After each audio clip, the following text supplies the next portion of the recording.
40 సంవత్సరాలుగా పనిచేస్తూ వెట్టి చాకిరీ చేస్తున్నారే తప్ప ఈ ప్రభుత్వంలో వచ్చిన పాలకులు, ఈ ప్రభుత్వంలో ఏర్పడిన పాలకులు వీళ్ళలో మార్పు తీసుకొద్దామని కనీస వేతనాలు కాదు కదా, ఇలా పర్మనెంట్ కాదు కదా, పిఎఫ్ఈఎస్ఐ సౌకర్యం కానీ ఎటువంటి నోచుకొని దుస్థితి ఉంది.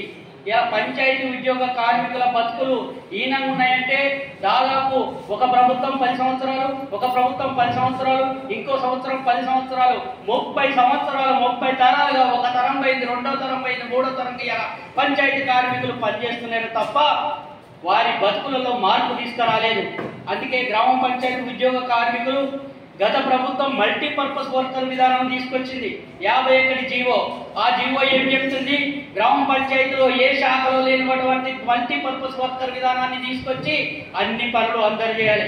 కారోబార్ లేదు, బిల్ కలెక్టర్ లేదు, స్వీపర్ లేదు, పంపాపర్ లేదు, ఏ శాఖలో లేనటువంటి ఇలా విధానాన్ని తీసుకొచ్చింది. ఎంపీడీఓ కార్యాలయం ఉన్నారు కదా, పంచాయతీ కార్యదర్శి ఉన్నాడు, ఎంపీఓ ఉన్నాడు, కలెక్టర్ ఉన్నాడు, ముఖ్యమంత్రి ఉన్నాడు. అంటే ఇలా నీ శాఖలలో ఉన్నటువంటి వాళ్ళను ఏ శాఖలో ఉంటే ఆ శాఖ పని చేయాలి.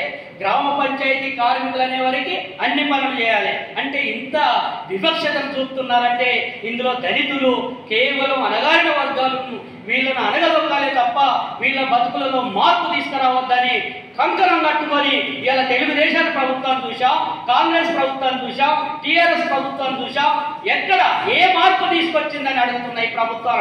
ఇప్పుడు రాష్ట్రంలో ఏర్పడిన కాంగ్రెస్ ప్రభుత్వం ప్రజాప్రభుత్వం, మేము ఏర్పడితే మీకు కనీస వేతనాలు అమలు చేస్తా అన్నారు. కనీస వేతనాల జాడే లేదు. ఇప్పటి వరకు మంత్రి గారిని 3 సార్లు కలిచాం.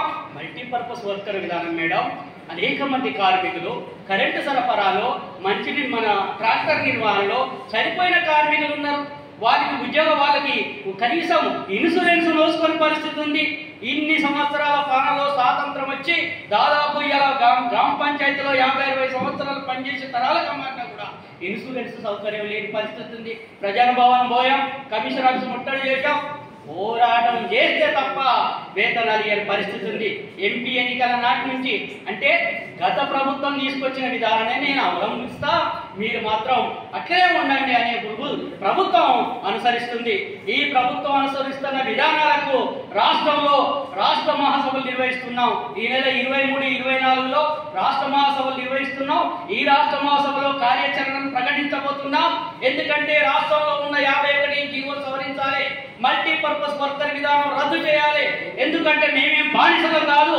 మేము గ్రామాలలో పారిశుద్ధ్యం, మంచినీటి సరఫరా అనేక పనులు చేసుకుంటూ ఈ రోజు రాష్ట్రంలో సస్యశ్యామల ఉంచుతున్నా అంటే డెంగ్యూ, మలేరియా, కరోనా వంటి విపత్కర పరిస్థితుల నుంచి కూడా కాపాడేది గ్రామ పంచాయతీ కార్మికుడే. ఎందుకు గుర్తుకు రావలేదని ప్రభుత్వాన్ని అడుగుతున్నాం. ముఖ్యమంత్రి గారికి కనపడలేదా అని అడుగుతున్నాం. పంచాయతీరాజ్ సాగర్ ప్రక్షాళన చేయని అడుగుతున్నాం. ఉద్యోగ భద్రత కల్పించమని అడుగుతున్నాం. పర్మనెంట్ అనే విధానాన్ని తీసుకురావాలని అడుగుతున్నాం. పంచాయతీ కార్మికులకు పర్మిషన్ లేదా? వాళ్ళ బతుకులలో మార్పు లేదా? కనీస వేతనాలు నోచుకోవా?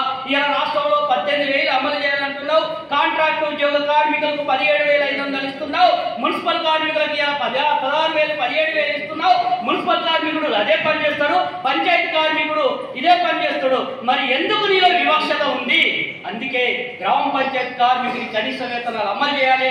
ఇందులో పనిచేసే కారోబార్, బిల్ కలెక్టర్, పంపాలేటర్ అనేక మంది ఉన్నత చదువులు చదివినారు. ఎవరి శాఖకు వాళ్ళ పర్మిట్ చేయంటారు, ఉద్యోగ భద్రత కల్పి అంటారు. పిఎఫ్ఈఎస్ఐ అనే చట్టబద్ధమైన సౌకర్యాలు కనీసం గ్రామ పంచాయతీ కార్మికునికి జరిగితేనే పరిస్థితి ఉంది. అది అమలు చేయమంటున్నాం. కనీసం చనిపోయిన కార్మికుల స్థానంలో మన ఉద్యోగులను తీసుకొని చనిపోయిన కార్మికులకు రిటైర్మెంట్ బెనిఫిట్స్ 5 లక్షలు ఇవ్వంటున్నాం. ఇలా ధరణ ఖర్చులకు 10,000 రూపాయలు ఇచ్చారు.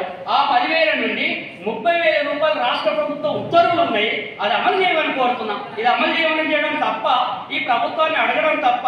వాళ్ళు ధర్నాలు చేయొద్దంటారు, ప్రజాప్రభుత్వం అంటారు. ఈ ప్రభుత్వానికి హెచ్చరిక చేస్తున్నాం. రాష్ట్ర మహాసభలు 23-24 అమలు చేయబోతున్నాం. మహబూబాబాద్ జిల్లా గార్లలో చేయబోతున్నాం. కార్యాచరణ ప్రకటిస్తున్నాం. ఆ భవిష్యత్ కార్యాచరణ రాష్ట్రంలో మనవారు గ్రామ పంచాయతీ కార్మికుడు తట్టా, సీపులు, ట్రాక్టర్ అన్ని పనులు చేసి పెద్ద ఎత్తున సమ్మెకు పోయే పరిస్థితి రాబోతుంది. ఆ విధానాన్ని నువ్వు తప్పుకోవాలంటే రాష్ట్ర ప్రభుత్వం నేను చెప్పిన డిమాండ్ అమలు చేయాలని కోరుకుంటూ, తక్షణమే రాష్ట్ర ప్రభుత్వం ముఖ్యమంత్రి గారు పునరాలోచించాలని కోరుకుంటూ ఇట్లు చాగంటి వెంకటయ్య. విరమించినా కానీ ఇంకొక రోజు మనమే కూర్చున్నాం. వెంకటన్న ఫోన్ చేసి తప్ప నేను సమ్మె చూసే ఎంఆర్ఓ మాకు స్పెషల్ ఆఫీసరు నాకు ఆడియో నుంచి ప్రెజర్ ఉందన్నా కానీ నేను లేవలేదు. మరి ఆ చరిత్ర ఉన్న రాయపర్తికి అదే కంటిన్యూ చేద్దాం ఇక నుండి. అప్పుడు వెంకటన్నలో ఈ సమ్మె విరామం కోసం నువ్వు హైదరాబాద్ రమ్మన్నాడు అన్న. నేను హైదరాబాద్ వస్తే టెంట్ తీస్తాడు, ఎందుకంటే ఎంఆర్ఓ బలంగా ఉన్నాడు. మరి అని పోలేదు. అయినా మళ్ళీ అక్కడి నుంచి భాస్కర్ అన్న ఎక్కడన్నా సరే ఇది విరమణ కాదు, విరామం అంటేనే అప్పుడు మనం విరమించాము. తర్వాత 23లో కూడా మన టెంట్లో ఏ రోజు 100 మంది తగ్గకుండా ఏకదాటిగా రాయపర్తిలో మనకున్న మినిస్టర్ మన నియోగం అయినా కానీ మనం భయపడలేదు. ఎందుకంటే మన కడుపు కోసం మనం కొట్లాడాం, మన బాధ కోసం మనం సమ్మె చేస్తున్నాం. మరి ఆ రోజు కూడా తెలుసు సోదరులు, 3వ రోజు నన్ను బలవంతంగా ఎంపీడీలు తీసుకొచ్చారు. ఒక 4 సోదరులు దగ్గరికి వచ్చారు. మన స్పెషల్ అన్నారు. ఎస్ మన స్పెషల్, మా సీట్లు కూడా మా రాయపర్తి స్పెషల్ అని నేను వాదించాను. అది కాదండి, మన మంత్రి గారు అన్నాడు. మనకు మంత్రి అయితే మన మంత్రి మాకేం చేయట్లేదు అని క్వశ్చన్ చేసాం ఎంపీడీఓ గారికి, ఎంపీఓ గారికి. మరి మనకు స్పెషల్ అనుకున్నప్పుడు స్పెషల్గా మనకి వడ్డించింది ఏది? ఆ రోజు మేము 3వ రోజే సమ్మెను విరమించడానికి చాలా ప్రయత్నం చేశారు. నాకు సోదరులు కూడా వచ్చారు, కానీ 80% మనం ఛాన్స్ ఇవ్వలేదు. అంటే వీళ్ళు వినరు అనే దయాకర్రావు గారు ప్రతిరోజు పోయినా సమ్మెకి చూడకుండా పోయేవారు. అందరూ అబ్జర్వ్ చేశారు. ఎందుకంటే ఆయన మన మనిషిని కావచ్చు, మన దగ్గర వాస్తవుడే కావచ్చు, మన మంత్రిగా ఉండి కూడా మనకి ఏం చేయలేదని వర్క్ చేస్తున్నప్పటికీ దానికి సంబంధించి మర్యాద కానీ ఏది కూడా ఉండదు. పని చేస్తున్నాం కానీ ప్రతి ఒక్క పనికి పంపిస్తారు. ఆ తర్వాత వచ్చేసి ఆడున్న నిందలన్నింటినీ కూడా మన మీద వేస్తారు.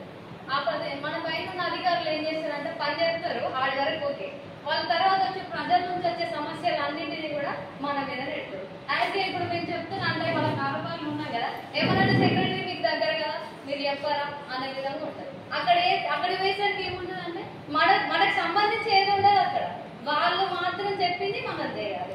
అంతకు ముందు ఉంటుండే అన్నలు వీళ్ళు అంటే అన్న వాళ్ళు చేసినప్పుడు ఉంటుండే మనకంటూ ఒక స్టేటస్ ప్రత్యేకించి. అప్పుడు శాలరీ లేకుండా మర్యాద ఉంటుండే. ఇప్పుడు ఉన్న దానికి 8,000 9,500 ఇస్తున్నా అంటున్నారు.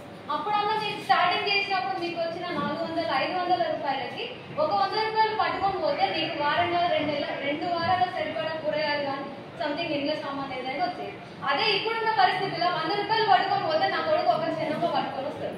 అంటే ఇప్పుడు దానికి దీనికి ఉన్నది ఏంటంటే మనీ పరంగా వాళ్ళు మీకు జీతాలు పెంచినాం అని అంటున్నారు. ఒకప్పుడున్న రూపాయికి విలువ ఇప్పుడున్న రూపాయికి విలువ తేడా తెలియకుండా ఈ 9,500 రూపాయల జీతం తీసుకుంటున్నారు కదా, వర్క్ చేయాలా అని చెప్పేసి అంటారు. మరి అప్పుడున్న రూపాయికి విలువ ఇప్పుడున్న రూపాయికి విలువ ఎందుకు కంపారిజన్ చేసి జీతం కావాలి అని అడుగుతున్నాం. అడిగినంత మాత్రాన మీరు వర్క్ చేస్తున్నారు కదా, మీకు 9,500 వస్తున్నాయి కదా అనడం మాత్రం ప్రత్యేకించి ప్రతి గ్రామ సభలో ప్రతి ఒక్కరు మాట్లాడే మాటే అది. కానీ 9,500 యాజ్ ఒంటరి మహిళగా నేను నా పిల్లలిద్దరిని పెంచుకోవాలంటే ఎంత కష్టం అనేది నాకు తెలుసు. కానీ వాళ్ళకి తెలియదు కదా. అక్కడ ఆ 9,000తో నేను జీవించే జీవనం ఎలాంటిది అంటే ఈ రోజు నేను రూపాయి ఖర్చు పెట్టాలంటే నా కొడుకు 1 రూపాయి పెట్టి ఒక లాలీపాప్ వస్తుంది. నేను అది ఎందుకు ఖర్చు పెట్టాలి అనే స్థితిలో నేను ఉంటాను. వాళ్ళు ఏమంటారు అయితే అది సరిపోదా. ఇంకొకటి దానికి తోడు మన సిబ్బందిగా మనమే ఉన్నాం కదా, మన దాంట్లో మేడంతో తిరుగుతుంది చేస్తుంది పని ఎత్తలేదు అనే విధంగా మన దాంట్లో ఫస్ట్ మనకి యూనిటీ లేదు. అది మనం కలిసి ఉండాలి అని నేను అనుకుంటున్నా.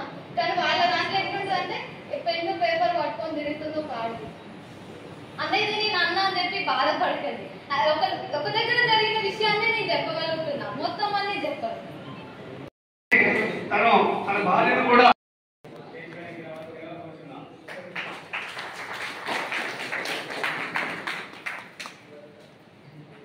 అలాగే రాష్ట్ర ప్రధాన కార్యదర్శి చాగంటి వెంకటయ్య గారిని ముఖ్య అతిథిగా విచ్చేసిన వారిని స్టేజ్ మీదకి రావాల్సిందిగా కోరుతున్నాం. అలాగే మండల బాధ్యులు మరియు జిల్లా అధ్యక్షులు గూడెలి పుల్లయ్య గారిని స్టేజ్ మీదకి రావాల్సిందిగా కోరుతున్నాం. అలాగే గ్రామ పంచాయతీ మండల ముఖ్య సలహాదారులు రామచంద్ర గారిని మీదకి రావాల్సిందిగా కోరుతున్నాం.